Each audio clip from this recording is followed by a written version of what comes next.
Very sorry, बहुत बड़ी बेवकूफ हूँ मैं। चाची ने बिल्कुल सही कहा है, मैंने बहुत बड़ी गलती कर दी। तुमने मुझे समझाया भी था कितना, पर मैंने बिना बड़े पेपर साइन कर दिए। मुझे उस वक्त समझ में ही नहीं आया, मुझे बस किसी भी हाल में तुम्हें बाहर निकालना था, तो मैंने बिना बड़े साइन कर दिए। और मेरी वजह से, मेरी बेवकूफी की वजह से वो घटिया आदमी हमारे घर में घुस गया। मैं क्या ऐसी गलतियां करती रहूंगी क्या हमेशा? मेरी लाइफ ना गलतियों की लंबी लिस्ट बन चुकी है। उन्नति, देखो तुम सारी बातों को एक साथ मत जोड़ो। तो जानता हूँ तुमने जिंदगी में बहुत सारी गलतियां की हैं, लेकिन इस बार जो तुमने किया मैं उसे गलत नहीं बोल सकता। उन्नति, तुमने मेरे लिए इतना बड़ा सैक्रिफाइस किया है, अपनी सबसे अनमोल चीज, अपना बच्चा, इसे दांव पे लगा दिया मेरी जान बचाने के लिए, जानते हुए भी कि विक्रांत कैसा आदमी है। उन्नति, तुमने ये सब किया, उसके बाद भी तुम मुझसे माफी मांग रही हो। तुम्हें खुद को दुख पहुंचाने की और मुझे माफी मांगने की जरूरत नहीं है। अब मेरी बात सुनो, अब मेरी बारी है और मैं वादा करता हूं तुमसे, मैं उस विक्रांत को इस बच्चे पे एक पल के लिए भी हक नहीं जमाने दूंगा।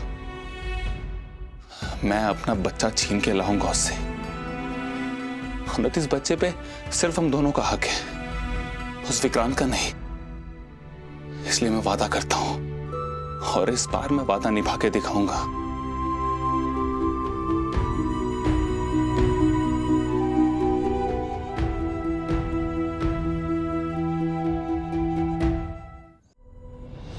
तुम बातों का कुछ ज्यादा ही मतलब निकाल रही हो रीता।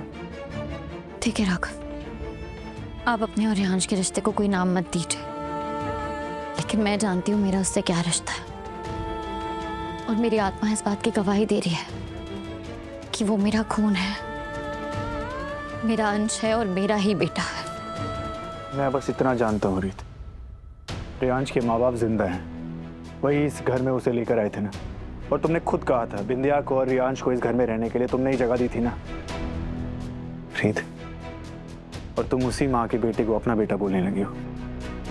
अगर ऐसा ही होगा तो लोगों का भलाई से भरोसा उठ जाएगा। डीएनए रिपोर्ट्स आने देते हैं, और जितना आप मना कर रहे हैं ना, उतना ही आपका दिल भी अंदर से यही चाहता है राघव कि डीएनए रिपोर्ट्स में यही आए कि रियांश आपका बेटा है।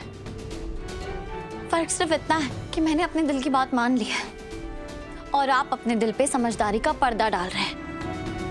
ठीक है रीत, तो मुझसे वादा करो, अगर डीएनए रिपोर्ट्स में यह आया कि रियांश हमारा बेटा नहीं है तो तुम रियांश और बिंदिया दोनों से दूर रहोगे। वादा करो। मैं वादा करती हूँ, लेकिन आप भी मेरी एक बात याद रखिएगा, अगर रिपोर्ट्स में आया कि रियांश हमारा ही बेटा है तो मैं किसी को नहीं छोड़ूंगी राघव। जिसने भी मुझसे छुपाने की कोशिश की ना, मुझे मेरे बेटे से दूर किया, क्यों किया, कैसे किया, मैं सब पता लगा के रहूंगी, और मैं उस इंसान को नहीं छोड़ूंगी, चाहे वो बिंदिया हो या उसके साथ कोई और।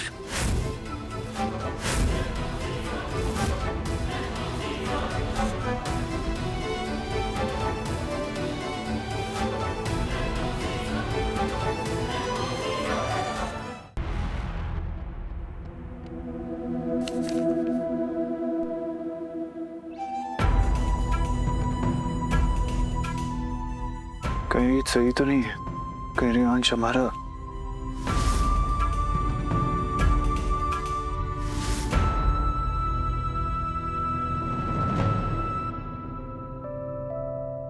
तो मैं कैसे समझाऊं रीत,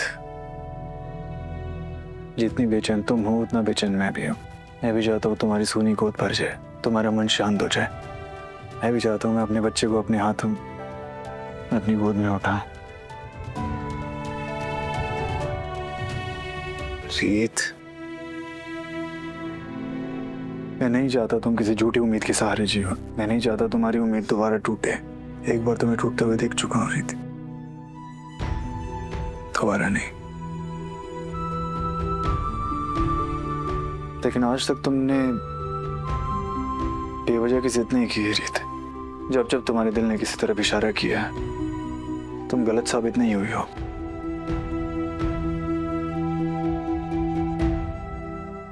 हे माता रानी, अगर रीत इस बार सही है तो उसके साथ देना, उसे टूटने मत देना प्लीज। उस लड़की की हिम्मत तो देखो, हमारे घर तक आ गई और हमारे घर में आके हमें ही धमकाने की कोशिश कर रही थी। कितनी बड़ी बड़ी बातें कर रही थी, यहीं आ जाऊंगी, यहीं रहने लगूंगी, जैसे यहाँ रहने लगेगी और हम उसे रहने देंगे। कितने गंदे गंदे हाथों से उसने मेरे बालों को छुआ। एक बार और मिल जाए ना तो उसका मुंह ही तोड़ दूंगी मैं। तो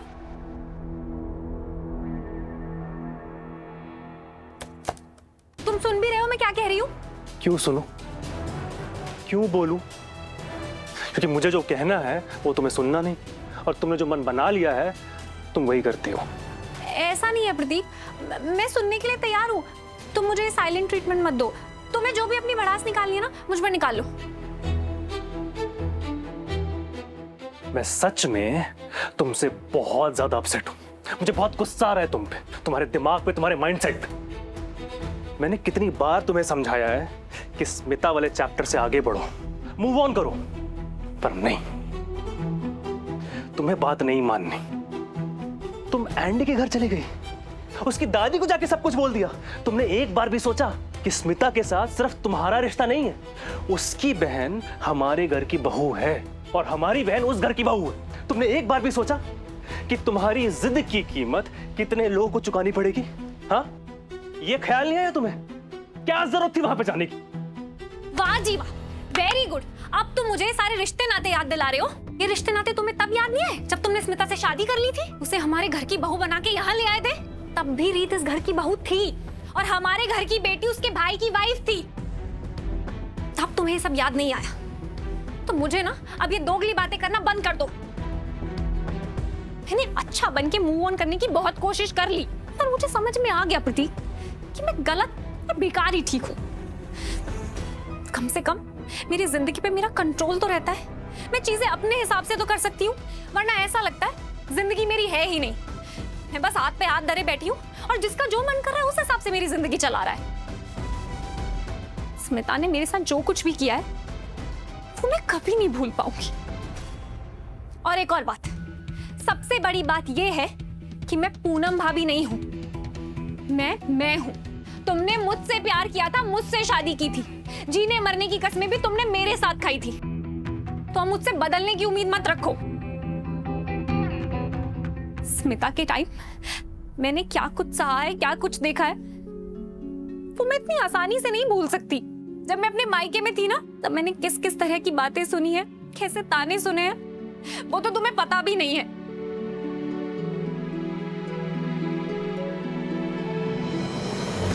दिव्या सुनो,